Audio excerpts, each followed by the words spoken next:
cerita dari ibu saya ya. Jadi ibu saya itu pertamanya kerja di Saudi German Hospital. Saya datang ke sini, nangis nggak henti. Saya itu 14 hari nangis terus. Ingat sama anak dan istri karena saya nggak pernah jauh dari keluarga.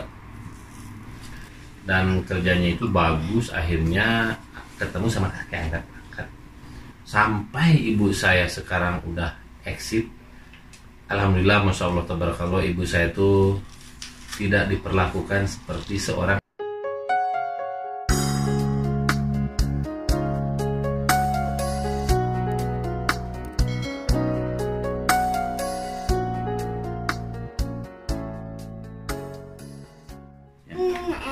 Assalamualaikum warahmatullahi wabarakatuh. Apa kabar sahabatku dimanapun kalian berada? Mudah-mudahan selalu sehat, selalu dalam lindungan Allah.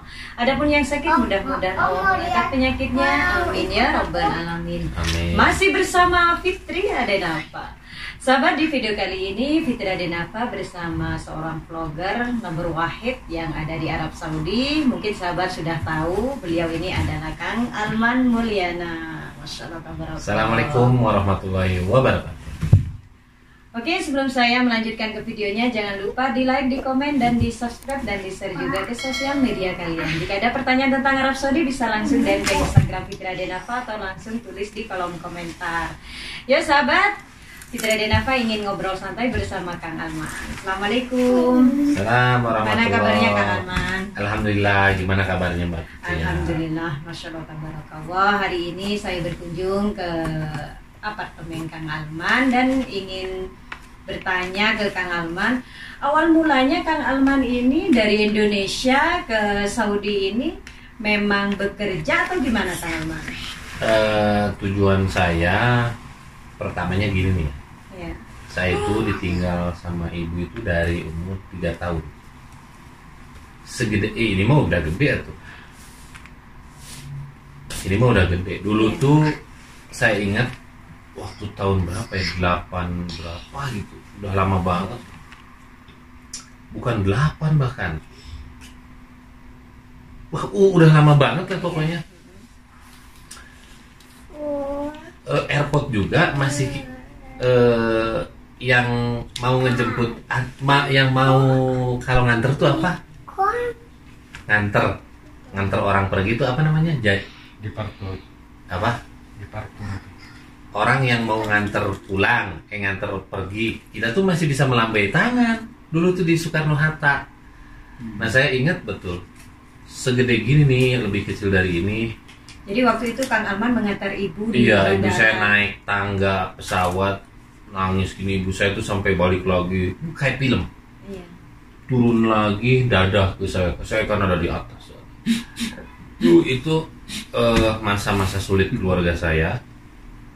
Dan ibu saya tuh bolak-balik dari Jeddah Indonesia tuh 2 tahun sekali. Pulang 2 tahun Iya. sekali itu. Dari kecil pulang, saya udah sekolah, balik lagi, saya udah SMP, balik lagi, saya udah nikah, balik lagi, saya udah punya anak, balik lagi, saya punya anak lagi, balik lagi, saya punya anak lagi. Iya.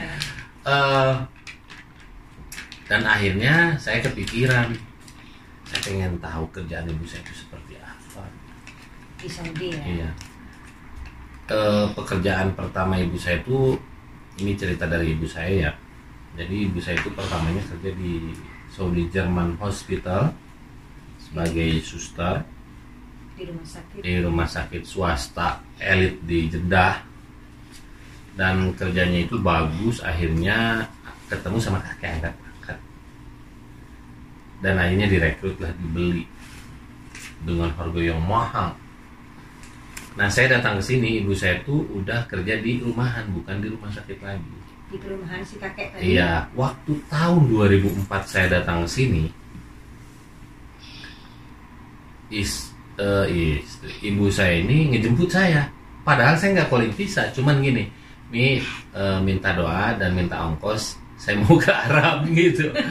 Akhirnya dikirim. Dulu tuh ongkos mau ke sini tuh masih 8 jutaan, murah. saya 2 minggu di PT langsung nyampe ke Jeddah. Di Jeddah itu dijemput sama ibu saya. Saya dikasih uang receh pecahan real, 1 real, 5 real, 10, 20, 50, 100 dan 200. Dulu tuh ada 200-an, sekarang nggak ada. Iya. Itu dikasih pecahan.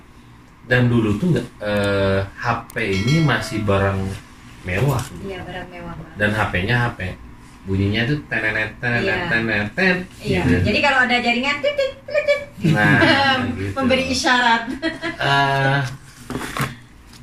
Uang yang dikasih pecahan ibu saya waktu pertama datang ke sini tuh,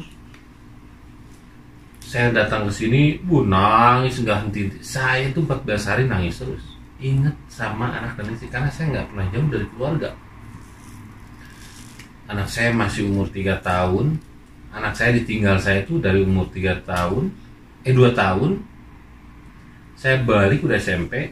Saya datang dari sini dan saya balik lagi. Sekarang udah kuliah.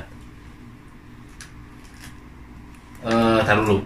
Ini rada agak kurang ini ya. Greget. Gimana? Taruh dulu. Udah jangan di-cut. Iya. Biar nggak capek. Terus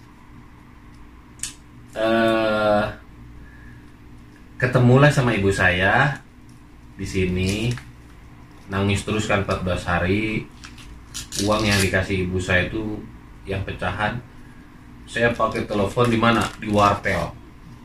Ingat gak dulu Iya, zaman masih wartel? zaman wartel. Dulu gitu. tuh kalau telepon di sini, wow, mahalnya. Dan kalau nerima telepon, saya misalkan telepon ke Indonesia dari handphone ke nomor rumah dan itu roaming.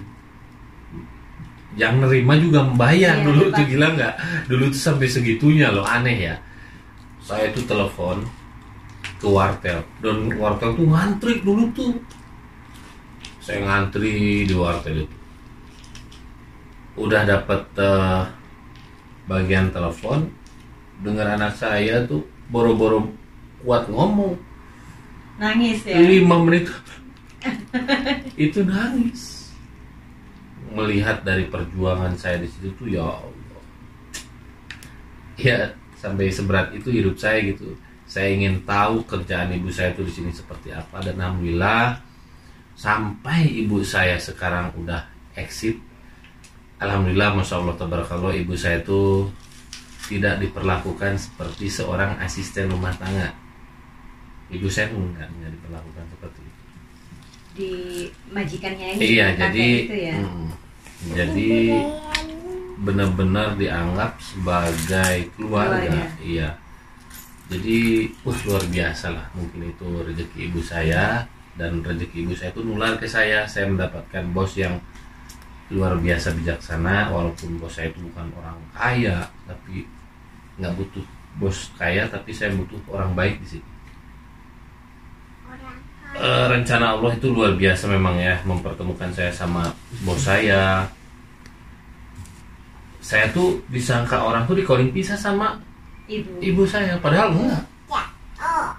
Allah itu kalau udah mengatur rencana memang luar biasa ya. Saya bisa dijemput di airport, saya bisa, bahkan orang sekampung saya tuh kaget. Saya bisa pulang, berangkat sendiri, pulang berdua sama ibu saya. Disangkanya saya calling pisah. Jadi waktu itu pernah pulang bersama ibu. Pulang bersama karena ibu. cuti gitu Iya. ya. Tadinya, sekarang ini mau pulang bareng karena keadaannya itu COVID-19. Kita nggak bisa dijemput dan ibu saya juga karantina. Akhirnya ya udah masing-masing.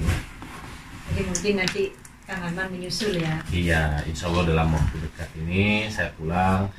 Pokoknya minta doanya buat kepada subscribernya Fitria Denapa, mudah-mudahan kita semua selalu ada dalam lindungan Allah, dijauhkan dari COVID-19 ini ya. Dan itu menjelang berapa tahun Kang Arman berada di Arab Saudi, terus ibu pulang itu udah berapa tahun uminya di Saudi, terus sekarang exit itu Kang Arman?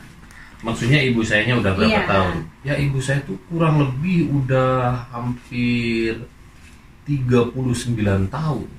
Masya Allah. Iya, 39 tahunan. Dan ibu saya kalau ngomong bahasa Arab itu kayak bukan orang Indonesia. Kayak orang sini ya. Logatnya itu.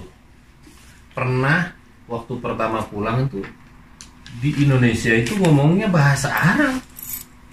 Dan itu bukan dibuat-buat karena saking nggak pernah ketemunya sama orang Indonesia gitu loh. Jadi karena memang ngumpulnya bersama orang Arab ya. Iya. Jadi logatnya udah mengalir seperti orang Arab. Dan itu terjadi pada saya. Tapi kalau saya itu bukan dalam bahasa, dalam cuaca. Saya di rumah itu, rumah kan tadinya saya nggak ber-AC ya. Di mana Di Indonesia. Di Indonesia. Dan setelah pulang ke Indonesia tuh panas, nggak bisa tidur ya. Jadi harus ada AC. Ini bukan terjadi pada saya aja kayaknya. Iya semua. Akhirnya saya sakit seminggu di Indonesia karena perubahan cuaca. Di sini walaupun panas tapi di dalam rumah pakai AC. Pas pulang ke rumah, di rumah nggak pakai AC. Nah itu sesuatu terjadi pada diri saya dan pada ibu saya juga, perubahan waktu pulang ke Indonesia. Tapi ibu saya itu dalam bahasa.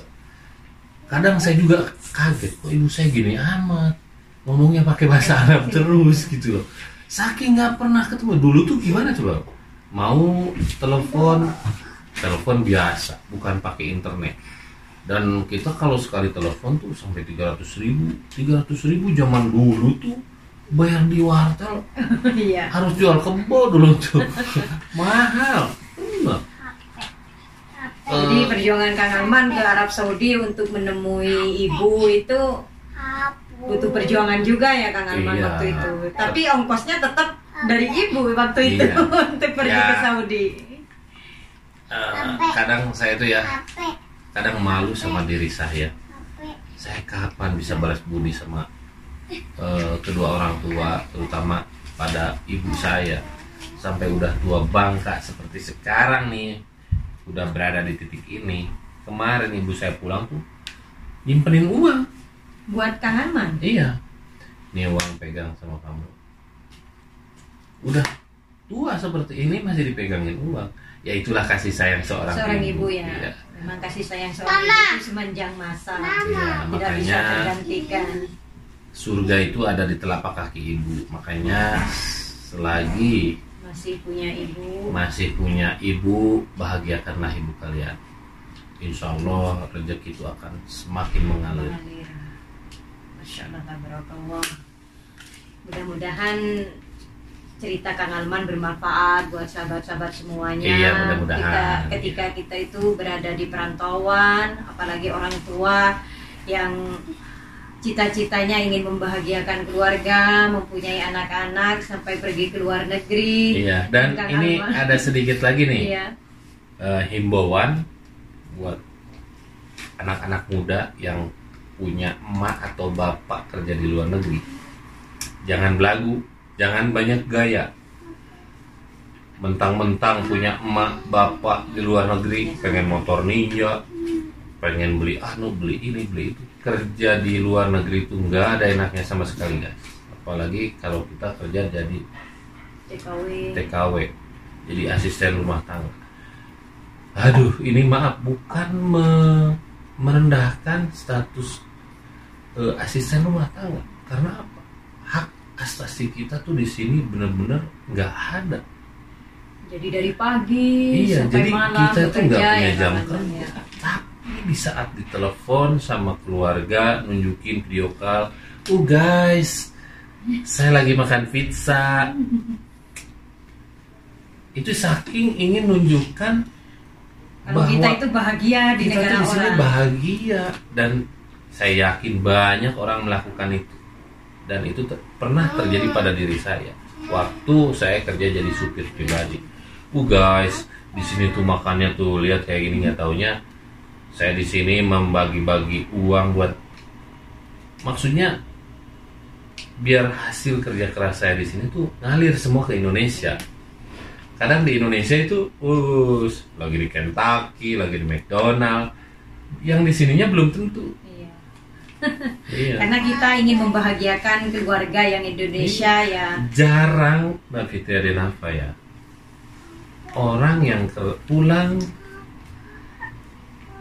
dari Saudi Arabia ke Indonesia menceritakan tuh hal-hal yang manisnya ke anak-anaknya.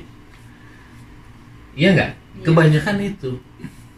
Tapi sekarang berhubung teknologi semakin canggih, situasi dan kondisi di Saudi Arabia itu udah mulai terbongkar. Kerja asisten rumah tangga tuh seperti apa. Sekarang tuh ada loh asisten sambil nyuci piring, sambil dia itu TikTokan. menggerutu. Dasar si ontak, gue kerja dari subuh sampai larut malam nggak punya hati. Itu sambil live Iya, di betul sekali. Facebook. Iya, sekarang tuh nggak bisa ditutup. Nah itulah himbauan dari saya Baik. buat para subscribernya Mbak Fitri Adenafa, kalau misalkan punya ibu dan bapak di luar Indonesia negeri. ya. Iya. Bagaimanapun kita pergi ke negara orang ingin membahagiakan keluarga, dan buat kita yang di sini jangan pernah mengecewakan apa yang cita-cita awal kita ingin membahagiakan orang tua dengan hal-hal yang merugikan kita sendiri dan juga merugikan orang lain.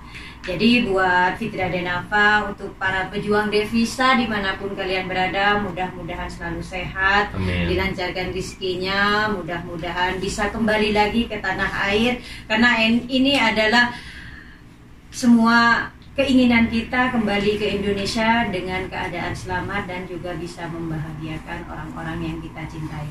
Karena tidak banyak juga yang pejuang devisa meninggal di negara orang ya. Nasibnya yang Nasibnya tidak seberuntung kita. Iya, mudah-mudahan video ini bermanfaat. Jangan lupa like, komen, dan di subscribe dan di share juga di sosial media kalian. Jika ada pertanyaan tentang Arab Saudi bisa langsung DM ke Instagram Fitri Adenafa atau langsung tulis di kolom komentar. Terima kasih dari kota Mekah, dari kediaman Kang Alwan. Saya undur diri. Wassalamualaikum warahmatullahi Warahmatullahi wabarakatuh. wabarakatuh.